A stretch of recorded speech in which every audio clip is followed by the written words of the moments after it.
여호와께서 너를 지켜 모든 환난을 면하게 하시며 또 내 영혼을 지키시리로다. 여호와께서 너의 출입을 지금부터 영원까지 지키시리로다. 아멘. 찬송가 28장 하나님께 찬양드립니다.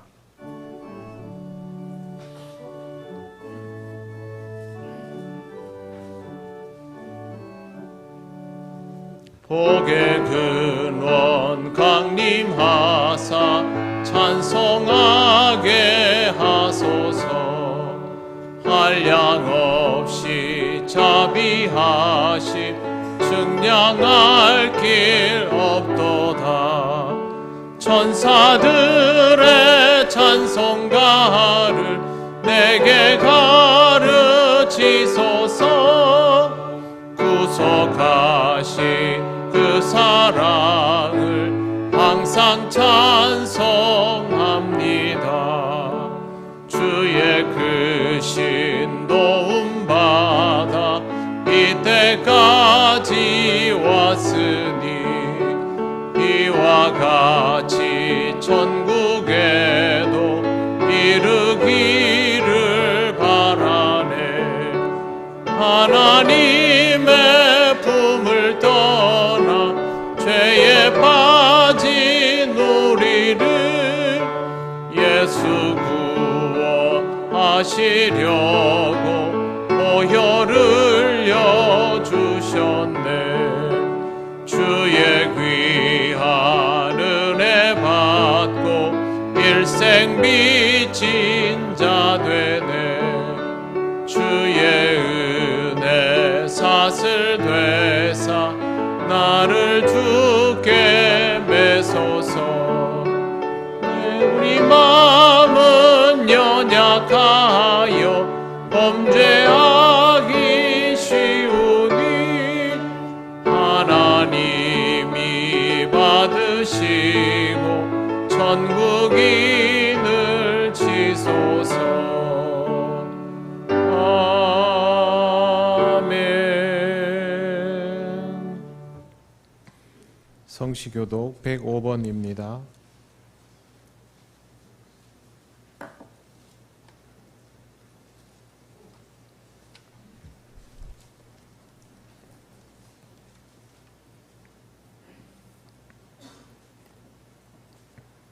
여호와께 감사하라. 그는 선하시며 여호와께 감사하고 그의 이름을 불러 아뢰며 그들이 광야 사막길에서 방황하며 거주할 성읍을 찾지 못하고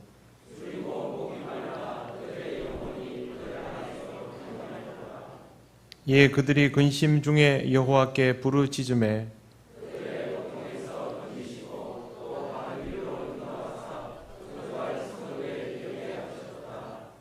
여호와의 인자하심과 인생에게 행하신 기적으로 말미암아 그를 찬송할지로다.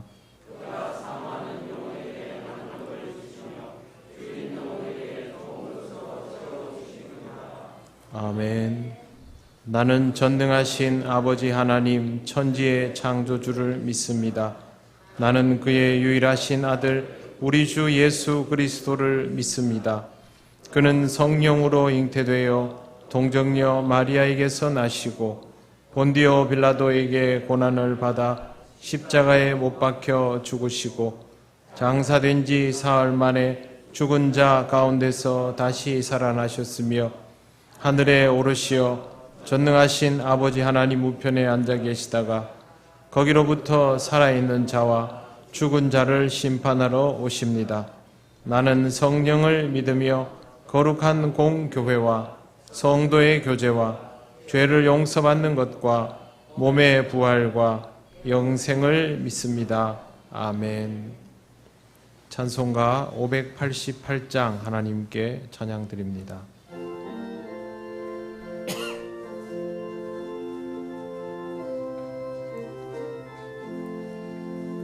공중 나는 새를 보라. 농사하지 않으며 곡식 모아 곡간 안에 들인 것 없어도 세상 주관하는 주님 새를 먹여주시니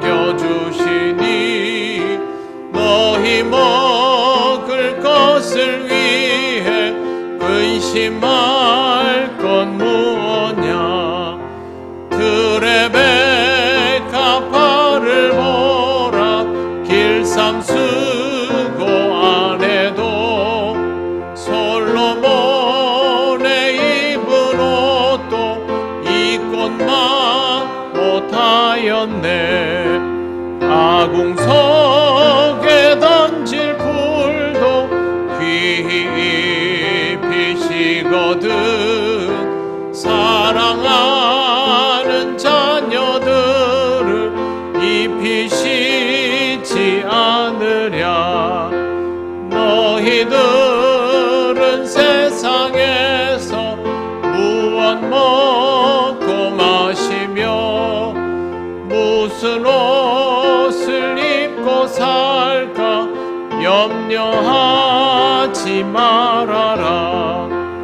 이는 이방 사람들이 간구하는 것이요 너희 하늘 아버지는 너희 쓸 것 아신다.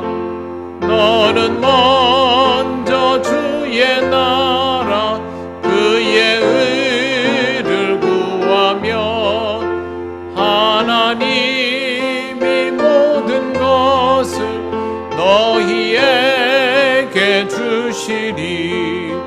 내일 위를 위하여서 아무 염려 말지니 내일 염려하지 말라.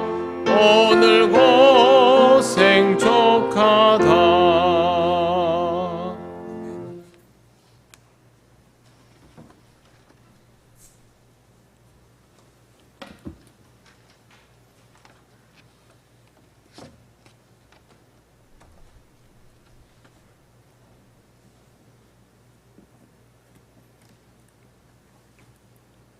우리 인생의 주인이 되시는 하나님, 반환점을 돌아 7월 첫 주 맥주 감사 주일로 예배 영광 돌리게 하시니 감사합니다. 지난 6개월을 되돌아볼 때 모든 것이 하나님의 은혜였음을 고백합니다.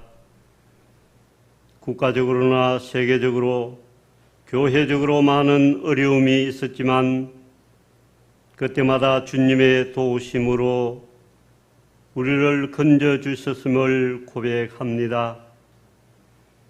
다시 골리앗과 싸우기 직전에 선포했던 그 고백을 기억합니다. 여호와께서 나를 사자의 발톱과 곰의 발톱에서 건져내셨은즉 나를 이 블레셋 사람의 손에서도 건져내시리라고 담대하게 고백했던 것처럼 우리도 남은 6개월을 믿음으로 담대히 살게 하옵소서. 하지만 지난 6개월을 뒤돌아볼 때 부끄러운 모습밖에 없음을 고백합니다. 예수님이 겟세마네 동산에서 땀과 피를 흘리며 기도하실 때 그 옆에서 잠만 자던 제자들처럼 우리도 죄의 깊은 잠을 잘 때가 있었음을 자백합니다. 예수님이 베나산에서 고난을 준비하실 때 그 옆에서 초막셋의 꿈만 꾸었던 베드로처럼 우리도 어떤 세상의 꿈을 꿀 때가 있었음을 인정합니다. 하나님은 지금이 은혜 받을 만한 때요 구원의 날이라고 선언하시지만 우리는 은혜 받는 일을 내일로 미루었음을 고백하오니 용서하여 주옵소서. 특히 오늘은 온 교우가 한마음으로 맥주감사주의를 지키게 하시니 감사합니다. 맥주감사주의를 통해 뿌림과 거둠의 진리를 깨닫게 하시고 하나님의 백성된 우리부터 뿌린 대로 거두는 그 하나님의 법칙을 존중하게 하옵소서. 열매로 그들을 알리라고 하신 예수님의 의미하신 말씀을 기억하게 하소서. 그동안 교회가 준비하고 있는 여름 수련 캠프를 통해 우리 교회의 다음 세대들이 말씀으로 무장되고 좋은 군사로 훈련되어 영적으로 승리하게 도와주소서. 준비하고 기도하는 교사와 교육자에게 은혜를 더해 주옵소서. 오늘도 함께 예배드리기를 원하나 육신의 질고와 가정과 병원에서 수술하고 또 치료하며 기도하는 한우와 연로하신 분들의 건강을 지켜주소서. 오늘도 목사님을 통해 선포되는 말씀으로 푸르른 복음을 옷 입기 원합니다. 강건케 하옵소서. 사랑하는 주의 자녀가 한마음 한뜻으로 예배함을 기뻐 받으시는 예수님 이름으로 감사 기도 올려옵나이다. 아멘.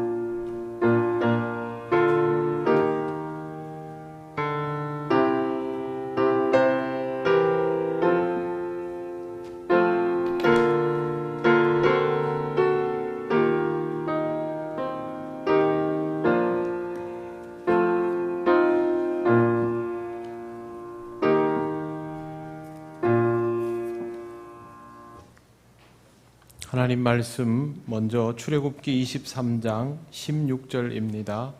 이 말씀은 구약 성경 117쪽에 있습니다.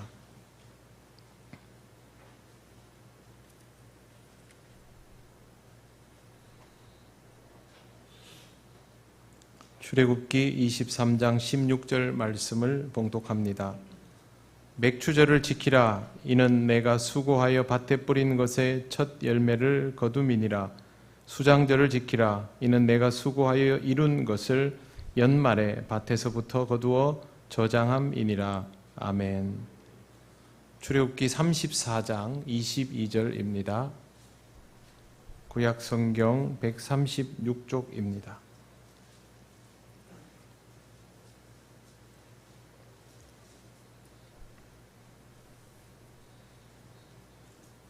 말씀을 봉독합니다. 77절 곧 맥추의 초실절을 지키고 새말에는 수장절을 지키라. 아멘. 기도드리겠습니다. 하나님 감사합니다. 맥추 감사주의를 지키며 하나님께서 주신 이 절기의 의미를 깨닫기를 원합니다. 성령께서 인도하여 주셔서 전하고 듣는 우리 모두에게 깨닫는 은혜와 기쁨이 있게 하옵소서. 예수님 이름으로 기도드립니다. 아멘.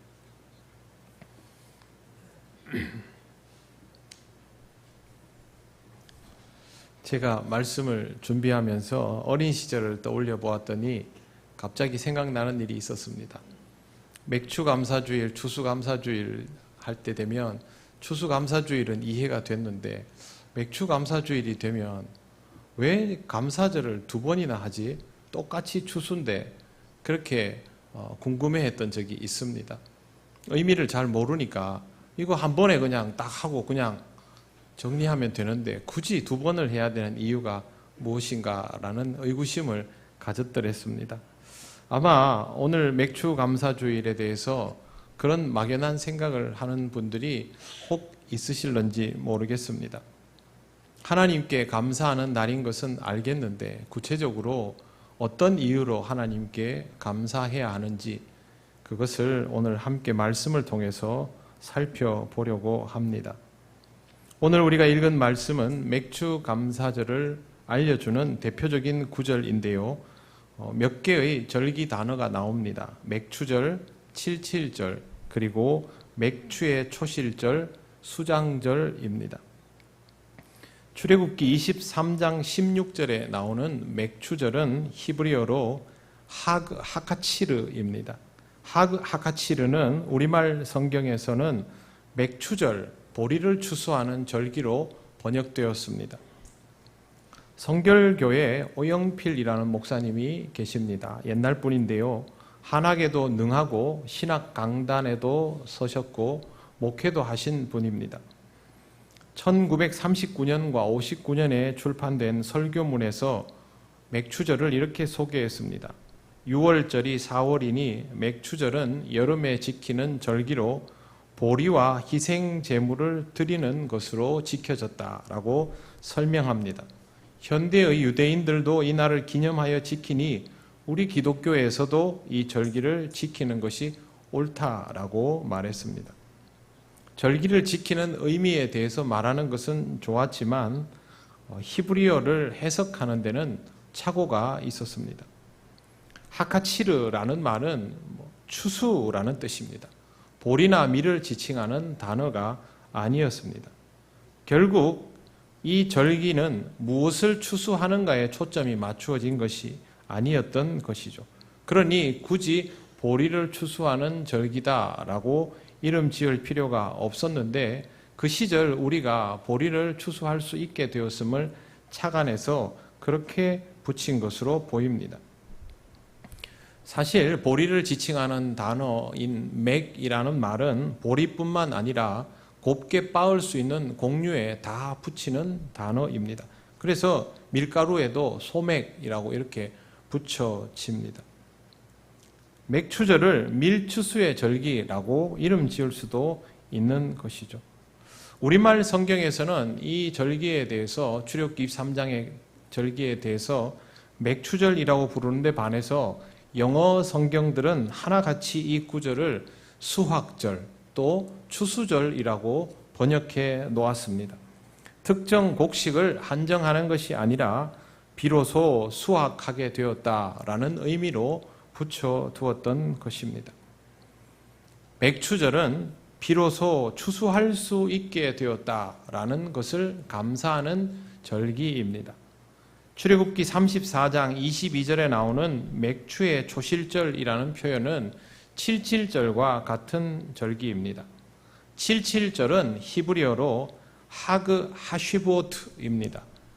하쉬보트의 원형을 샤부아라고 하는데 이게 7번의 안식일을 지났다라는 뜻입니다. 즉 7주가 경과되었다라는 뜻이죠. 그러면 어떤 날로부터 7주가 경과되었나라는 게 중요해집니다. 이 어떤 날이 바로 초실절입니다. 실제로 구약 이스라엘에서 초실절은 별도의 절기로 지켜졌던 것이 아닙니다.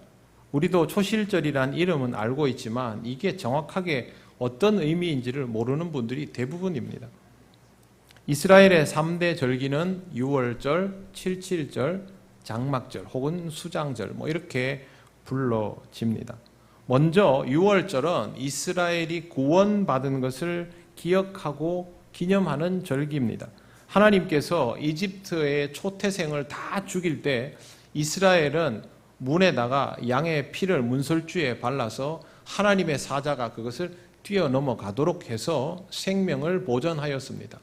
뛰어넘었다라고 해서 유월절이라는 이름이 붙은 것입니다.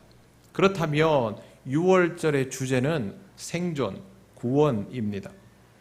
유월절이 지나면 그때의 기억을 잊지 않기 위해서 누룩이 없는 빵을 먹으며 지내는 일주일을 맞이합니다. 그게 무교절입니다.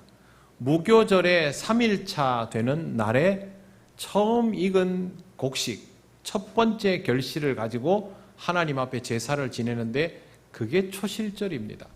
결국 초실절은 별도의 절기가 있는 것이 아니라 무교절의 3일차 되는 날 익은 곡식을 이제 열매가 맺히는구나 이러면서 감사하는 마음으로 하나님께 제사 드렸던 것이 초실절인 것이죠. 이때 지어졌던 곡식이 보리입니다. 초실절에서부터 7주가 지나면 칠칠절이 되는 것이죠.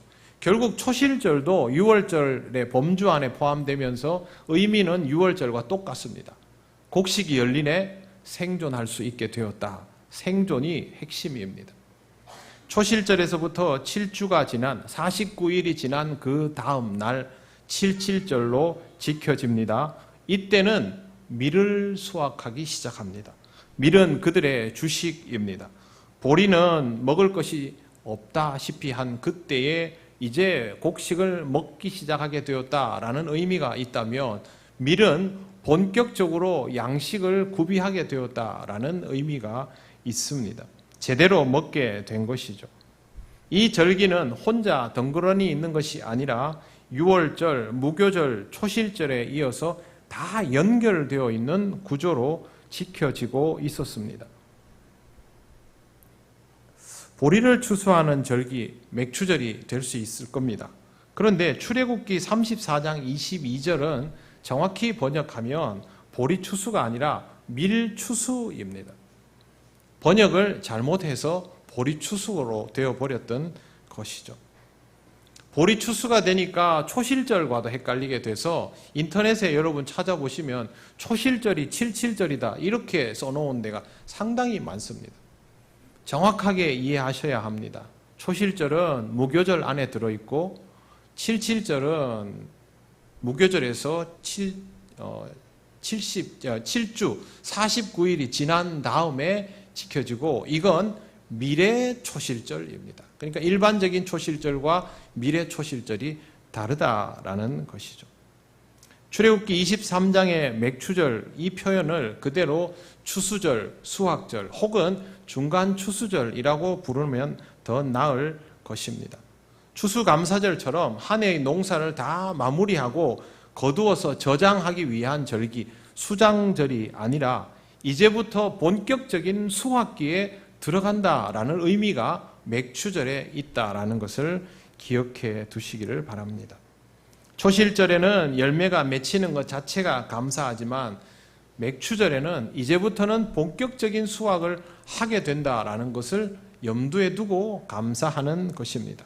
감사는 과거에 대한 것이 아니냐? 그렇지 않습니다. 과거에 대한 것에 대한 감사와 앞으로의 것에 대한 믿음의 감사가 함께 있는 것이 감사절의 의미입니다. 비유를 하면 이렇습니다. 초실절은 어민들이 고기를 이제 고기잡이 하러 나가서 처음 고기를 잡으면 하나님께 이제 하나님 제가 조업을 본격적으로 할 수 있게 돼서 감사합니다. 그렇게 드리는 감사면 초실절이 될 것이고요. 금어기를 지나서 본격적으로 고기잡이를 할 수 있게 되었을 때가 되면 맥추절이라고 할 수 있습니다. 양식업 하는 분들이 출하를 본격적으로 하기 시작하면 그때가 바로 맥추절의 의미에 해당되는 것입니다. 이스라엘의 절기는 이렇게 외우면 아주 쉽습니다. 유월절 그리고 77절 장막절이 대표 절기인데 절을 따라서 세 개의 단어를 한번 같이 말해 보겠습니다. 따라해 보십시오. 생존, 생활, 결실. 네, 이 세 가지입니다. 그렇게 기억하시면 됩니다. 첫 번째 절기는 생존에 대한 감사, 두 번째 절기는 생활에 대한 감사, 세 번째 절기는 결실과 저장에 대한 감사입니다. 유월절과 무교절에서 연결된 초실절은 생존이죠. 한 해를 보내고 새해가 시작되면 신년주일에 우리가 하나님께 감사헌금 하면서 새해를 주셔서 감사합니다. 그렇게 시작하지 않습니까? 이게 이를테면 초실절과 같은 의미가 됩니다.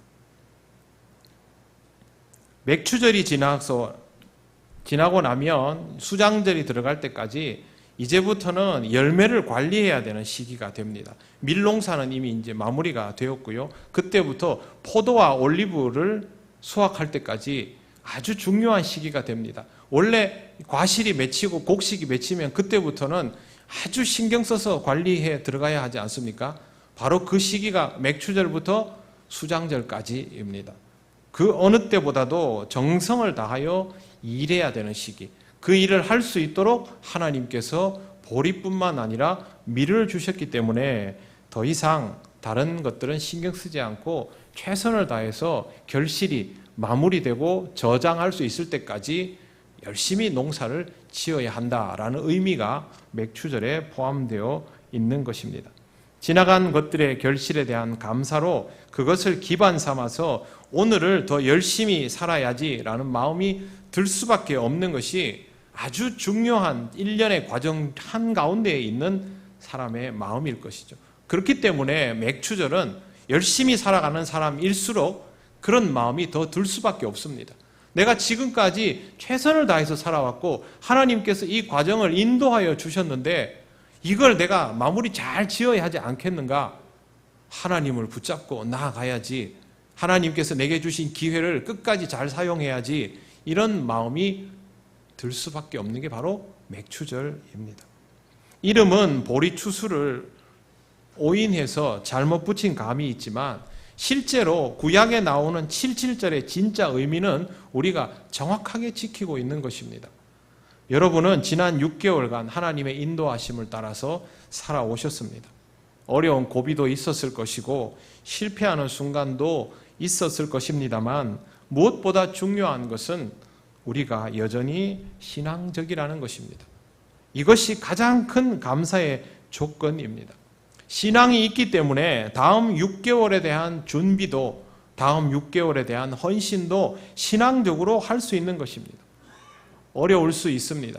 실패할 수도 있습니다. 하지만 그때도 여전히 우리는 신앙적일 것이기 때문에 하나님의 도우심을 통하여 끝내는 결실하게 될 것입니다. 우리가 유월절을 지키는 사람들이 아니니 굳이 오늘의 절기에 77절이라는 이름을 붙일 필요는 없습니다. 하지만 이 과정의 한가운데에서 분기점을 돌아가며 드리는 감사라는 것은 잊지 말아야 합니다. 전반전, 후반전이라는 표현을 제가 가끔 사용합니다. 전반전에서 이겼다고 경기 끝났다고 하는 팀이 있습니까? 그러면 그 팀은 후반전에 거의 예외 없이 역전패 당합니다. 축구 경기에는 FA컵이라는 게 있습니다. 그건 자신이 속한 리그에 상관없이 다 모여서 경기를 하는 것을 FA컵이라고 합니다. 그러면 최상위에 있는 K리그 1부 리그, 2부, 3부, 4부 이렇게 막 모여서 축구를 합니다. 따로따로 놓고 보면 1부 리그가 확실히 축구를 잘합니다. 완성도가 높습니다. 그러면 2부 리그는 1부 리그에 못 간 팀들이 있으니까 1부 리그 팀과 하면 질 것 같지 않습니까? 3부 리그가 1부 리그랑 싸우면 무조건 질 것 같지 않습니까? 그런데 FA의 묘미는 그게 아닙니다. 3부, 4부 리그 팀이 1부, 2부 리그 팀을 깨고 올라갑니다. 해마다 그런 일들이 일어납니다. 왜 이렇게 되냐 하면 자기들의 실력이 좋다고 해서 전반전에 좀 우세를 점했다고 해서 적당히 생각하고 경기에 임하기 때문에 목숨 걸고 임하는 사람들을 이기지 못하는 일들이 발생하기 때문입니다. 전반전을 끝냈다고 보면 안 됩니다. 절반을 열심히 달려왔다면 마무리도 잘 지어야 하는 것이죠. 이 정도면 충분하다라는 생각을 하지 않도록 하시기를 바랍니다. 밀을 추수했다고 수장절을 해버리고 저장하고 끝내버리면 남은 기간 동안은 아무것도 하지 않으려 들지요. 그러면 하나님께서 수확할 수 있도록 예비하여 주신 포도와 올리브 같은 것들은, 나머지 귀한 열매들은 거두지 못하게 된다는 것을 명심해야 합니다. 여러분은 밀을 추수했다고 포도와 올리브는 필요 없다고 하실 분들은 아닌 줄 압니다. 당연히 아니어야 합니다. 전반기가 충실했으면 그것을 토대로 더욱 풍성한 결실로 나아가시기를 바랍니다. 하나님은 우리가 2022년을 살아가도록 비전을 주셨습니다. 우리들 개인에게도 또 교회에게도 그렇게 주셨죠. 그러면 그 비전이 무엇인지도 알아야 됩니다. 하나님의 비전이 무엇인지를 선명하게 알아가는 방법은 바로 기도입니다. 응답받으면 시뮬레이션 해보아야지요. 그리고 기도하는 것을 반복하다 보면 하나님께서 내게 주신, 우리에게 주신 그림이 점점 선명해지는 것을 경험하게 됩니다. 이런 그림을 가질 수 있게 된 것만으로도 하나님께 감사해야 하고, 거기서 멈추지 말고 더 풍성한 결실을 향해서 나아가야 하는 것이죠. 요즘 같은 경기에서는 재정을 지혜롭게 관리하는 것이 아주 중요합니다. 코로나를 너도 나도 경험하고 난 요즘 같은 시즌에는 건강 관리에도 신경을 써야 합니다. 우리 사회는 열심히 일하는 데 비해서 정신적인 타격이, 스트레스가 굉장히 높은 사회입니다. 그러면 우리들은 정신건강도 신경 써야 합니다. 육체의 건강 뿐만 아니라 다 그렇습니다. 가족 구성원들을 돌보는 일들도 아주 중요해졌습니다. 어른 아이 할 것 없이 우울감이 굉장히 높은 상태 아닙니까? 그런데 더 신경 써야 할 부분이 있습니다.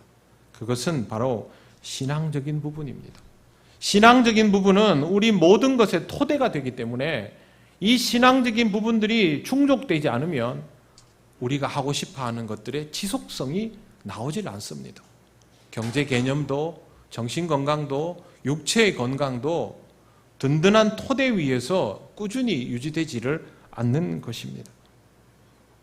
이스라엘이 절기를 지켰던 이유는 하나님께서 그들을 살리시고 지키시고 인도하셨기 때문입니다. 그런데 하나님은 이스라엘이 이 과정을 통해서 세속적으로 번영하기를 원하신 것이 아닙니다.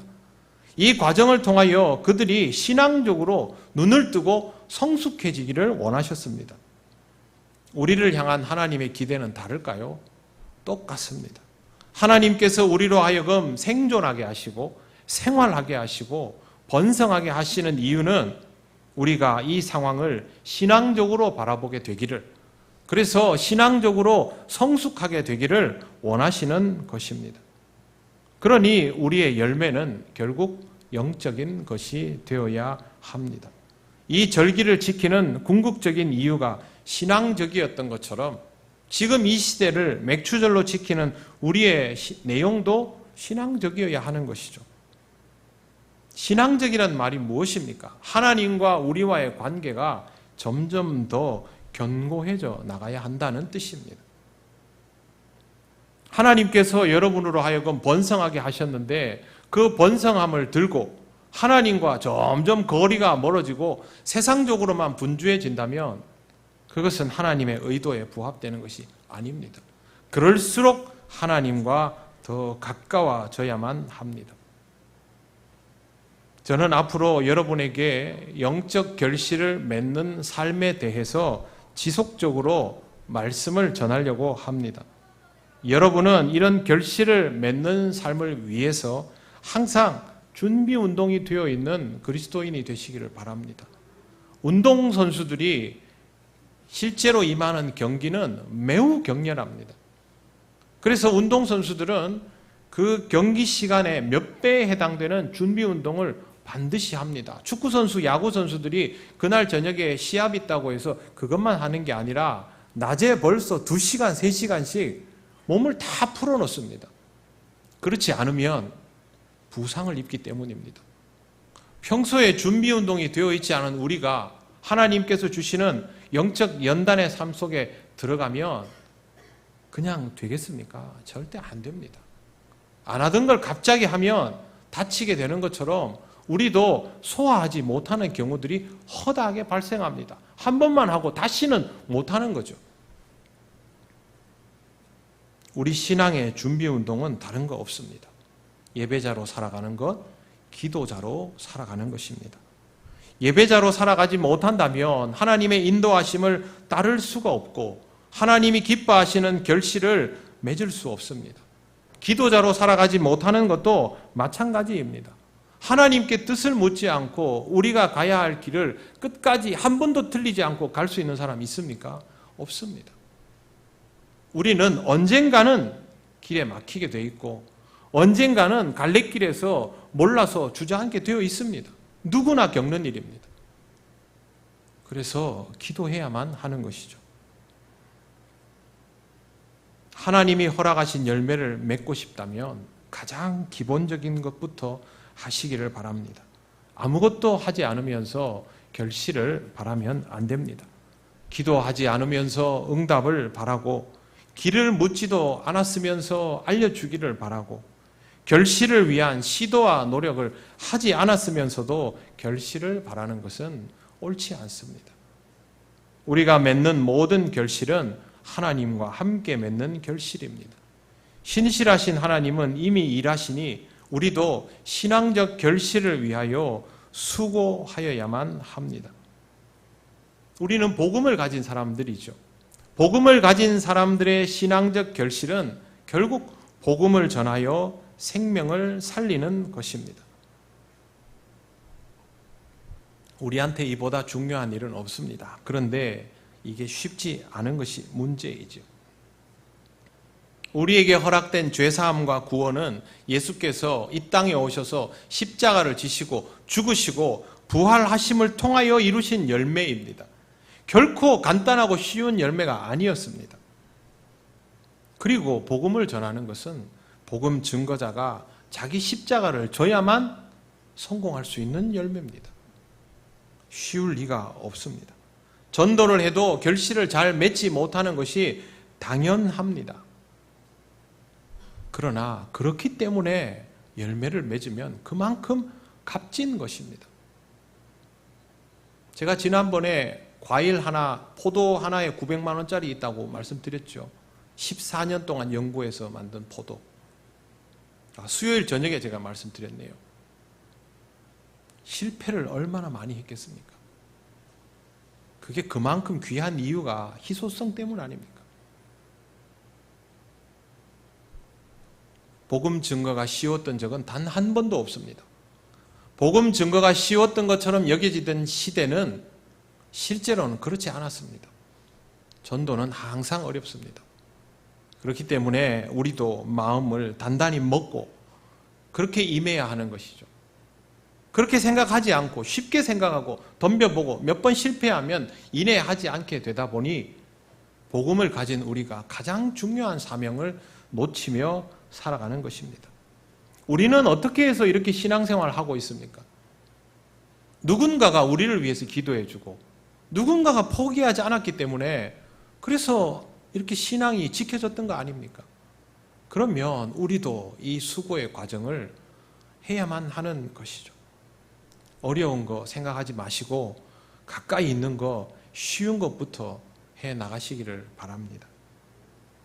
올해 초에 동행하는 교회에 대하여 말씀을 드렸습니다.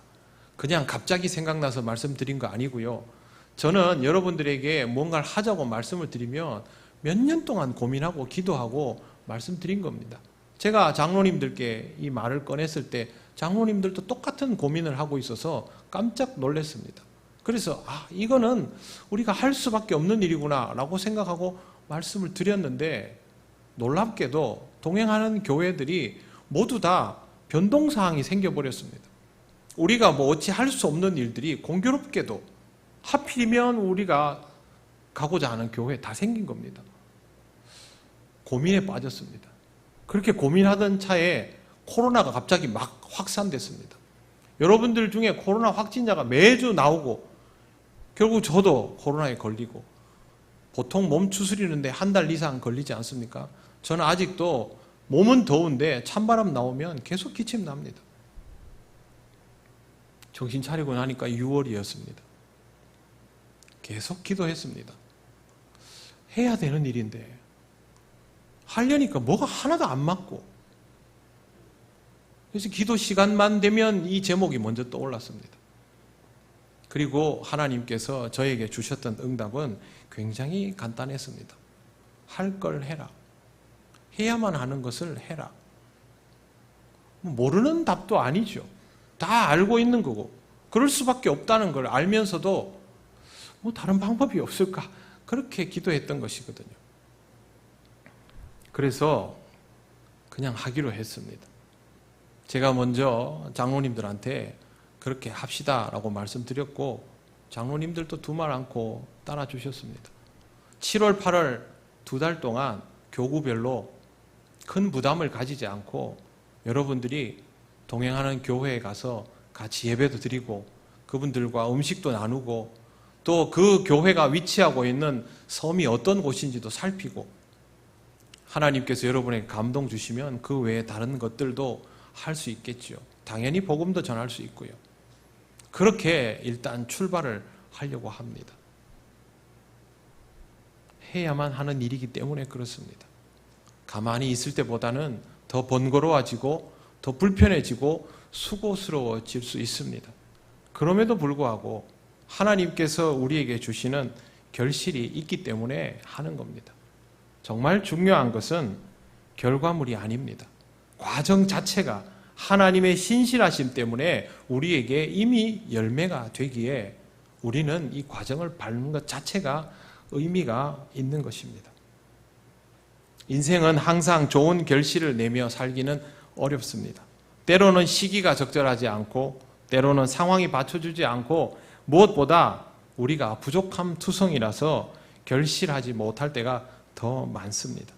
그럼에도 불구하고 최선을 다해야 하는 것은 신실하신 하나님께서 함께 하시기 때문입니다. 이스라엘도 늘 좋은 결실을 맺었던 것은 아니지만 신실하신 하나님이 함께 하셨기에 모든 과정이 그들에게 소중한 자산이 되지 않았습니까? 그보다 귀한 결실은 없는 것입니다. 이스라엘에게 한 해 농사가 중요합니까? 아닙니다.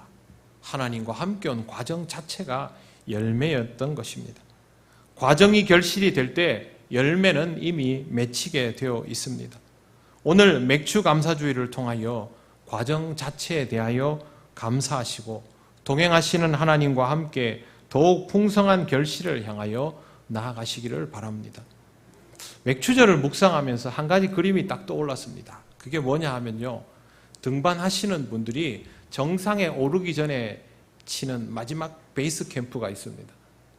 그 뒤에는 베이스 캠프가 생길 수 없습니다. 여기를 기반으로 해가지고 거기서부터 도전에 들어가는 겁니다. 그래서 이 마지막 베이스 캠프는 굉장히 중요합니다. 지금까지 올라온 시간도 아주 중요하지요. 그러나 굳이 말하자면 지금부터가 진짜인 것입니다. 여러분, 맥주절 이후부터가 진짜입니다.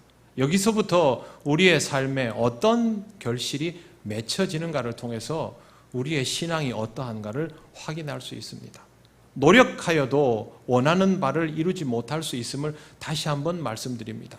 그러나 하나님이 그곳에 여러분들과 함께 하고 있음을 알고 있다면 여러분은 이미 결실의 사람인 것입니다.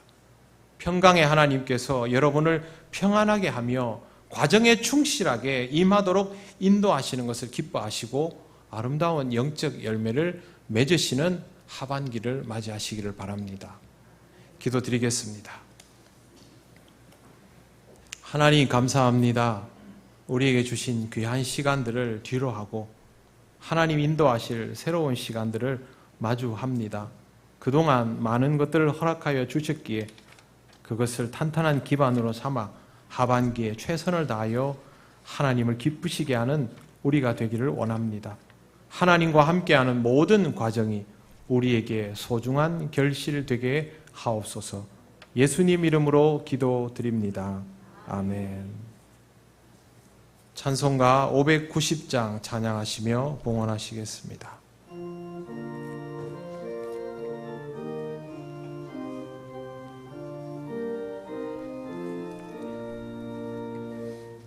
논밭에 어곡백과 거두게 하신 주 목소리 가다듬어 할렐루야 찬양 철 따라 거둔 열매 주님의 은혜라 참 고마우신 주를 다 찬양하여라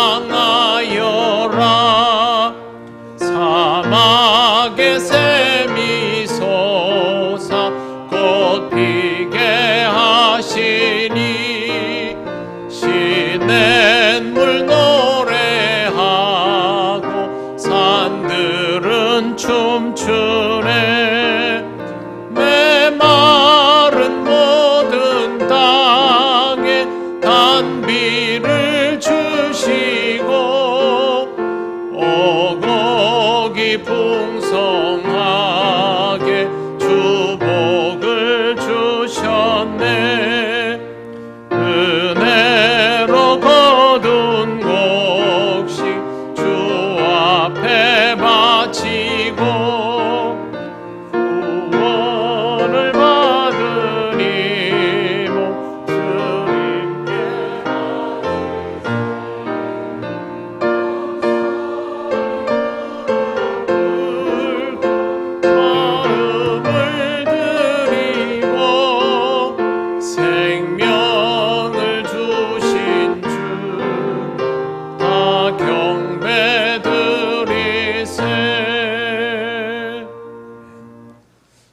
하나님 감사합니다.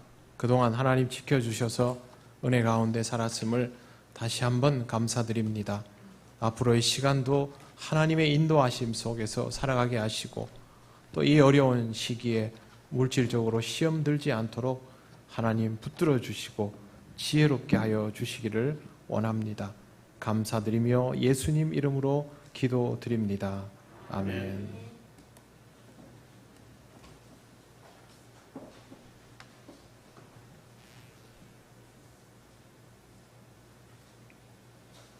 교회 소식 알려드립니다. 예배에 나오신 모든 분을 환영합니다. 처음 오신 분은 새가족부의 안내를 받으시기 바랍니다. 예배 오늘은 맥주 감사주일입니다. 그동안 인도하신 하나님의 은혜에 감사하시기 바랍니다. 모임 재직회 예배 후에 본당에서 있겠습니다. 두 번째 교육부 회의는 다음 주일 2부 예배 후에 본당에서 있겠습니다. 안내 맥주 감사절을 맞이해서 교회에서 떡과 음료를 준비하였습니다. 예배 후에 하시면서 받아가시기 바랍니다.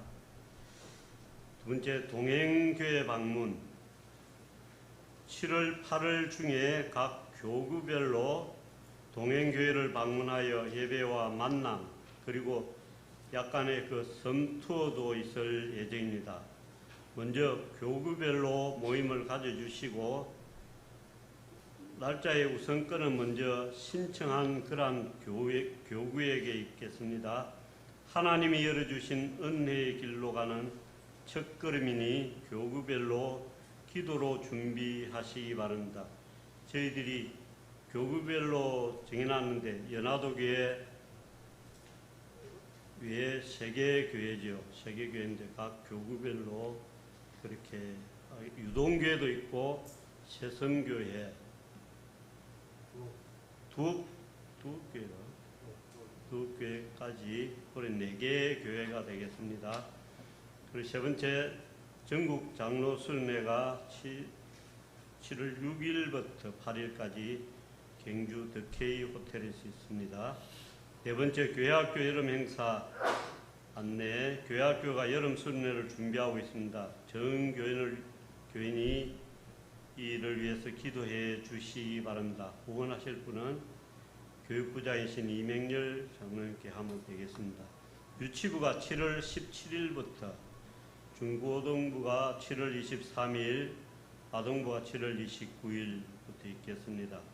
7월 안내위원 참고하시고요. 좋은 습관 가지기 캠페인도 참고하시고 7월 함께 나눌 기도 제목 첫 번째 하나님 은혜를 힘입어 남은 6개월간 아름답고 풍성한 결실을 거두게 하옵소서.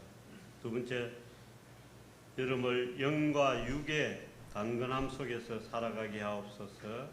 세 번째 교회학교와 수련회를 통해서 우리 모두가 은혜를 체험하게 하옵소서. 기도하는 저와 여러분이 되시기 바랍니다. 특별히 안전을 위해서 더 기도해 주시면 고맙겠습니다. 이사입니다. 네, 우리 올 초부터 기도하고 준비하던 동행 프로젝트는 장로님 방금 말씀하셨지만 연화도 교회, 유동교회, 두억교회, 새섬교회 4군데입니다. 저도 장로님들하고 교회를 연결해놓고 나면 맨날 제가 연결해놓고 헷갈려하고 그렇게 했는데 실질적으로 이제 하기 시작하면 구체적으로 일이 될 겁니다. 예배 후에 식사 시간이나 이런 기회를 통해서 교구별로 모임을 가져주시고요. 이것은 국내 선교의 일환으로 하는 일이기도 합니다. 그래서 교회는 여러분들에게 아주 필요한 최소한의 비용들을 지원하겠지만 사실상 이것은 교구별로 자비량으로 해야 되는 사역이라는 것을 알아두시고 그동안 구역 활동들을 구체적으로 하지 못한 것들을 이 사역을 통해서 구체화해 나가면 좋겠습니다. 그래서 출정하기 전에 모여서 기도하고 그렇게 움직이시고요.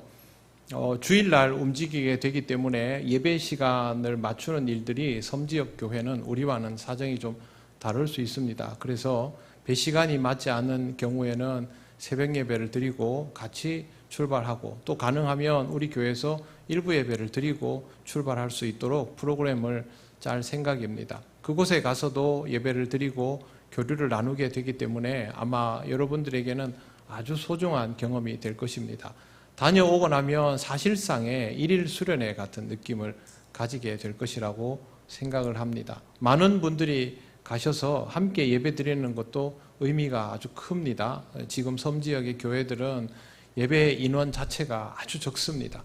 그곳에 예배당이 채워졌던 기억 자체가 희미해지고 있는 시대인데, 함께 가셔서 그렇게 같이 예배를 드리면서 그 자리가 함께 채워져 나가기를 사모하는 마음으로 기도하고 하나님의 응답을 구하는 것도 굉장히 귀한 일입니다. 연령에 상관없이 열심히 기도하고 적극적으로 참여해 주시기 바랍니다. 한 가지 더 광고를 드리겠습니다. 여름, 겨울이 되면 예배실 온도 맞추는 일이 아주 어렵습니다. 그래서 예배를 담당하는 분들이 곤혹을 치를 때가 많습니다. 겨울에는 우리 교회가 가장 따뜻한 교회입니다. 다른 교회 행사를 가보시면 우리 교회만큼 따뜻함을 유지하는 교회가 없고요. 여름에도 온도를 굉장히 잘 맞춥니다. 우리 교회의 적정 온도는 여름, 겨울 공이 22도에서 23도입니다. 뒤에 있는 온도계를 계속 체크하고 있는데, 개인적인 특성에 따라서 추위를 느낄 수도 있고 아닐 수도 있습니다. 방법을 알려드리겠습니다. 추위를 별로 안 느끼는 분, 시원한 게 좋다 싶은 분은 이 우측편 3행에 앉아주시면 좋겠습니다. 이쪽이 훨씬 시원합니다. 나는 추위를 좀 느낀다, 그러면 왼편으로 가시면 됩니다. 추위를 더 많이 느끼는 분은 2층을 이용하시는 것도 방법입니다. 추위를 많이 느끼는 분들이 우측편에 앉아가지고 춥다고 에어컨을 위로 계속 올리면 결국에는 그 바람이 돌아서 더 추워하는 이쪽으로 갑니다. 그러니까 서로 다 힘들어지는 것이죠. 그러니까 조금 더 서로를 배려하는 의미에서 지혜롭게 예배 좌석을 사용해 주시기 바랍니다. 여러분에게 익숙한 자리가 있는 건 제가 잘 압니다. 그렇지만 이 계절에는 서로를 위해서 그렇게 배려를 해 주시기를 바랍니다. 이제 자리에서 일어나셔서 예배드린 교우들과 인사 나누시겠습니다.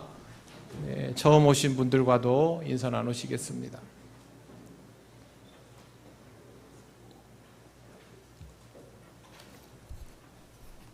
찬송가 635장 주기도문 찬양 드립니다.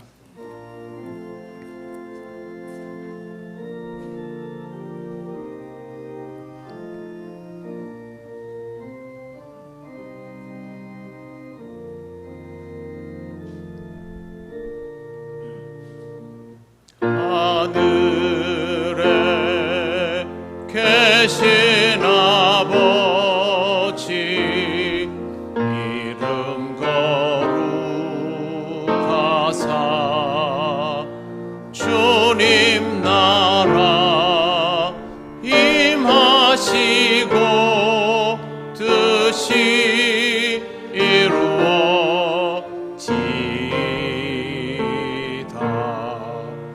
일용할 양식 주시고 우리들의 큰 죄 다 용서하옵시고 또 시험에 들게 마시고 악에서 구원하소서. 내게 주의 나라 주의 권세 주의 영광 영원히 아멘.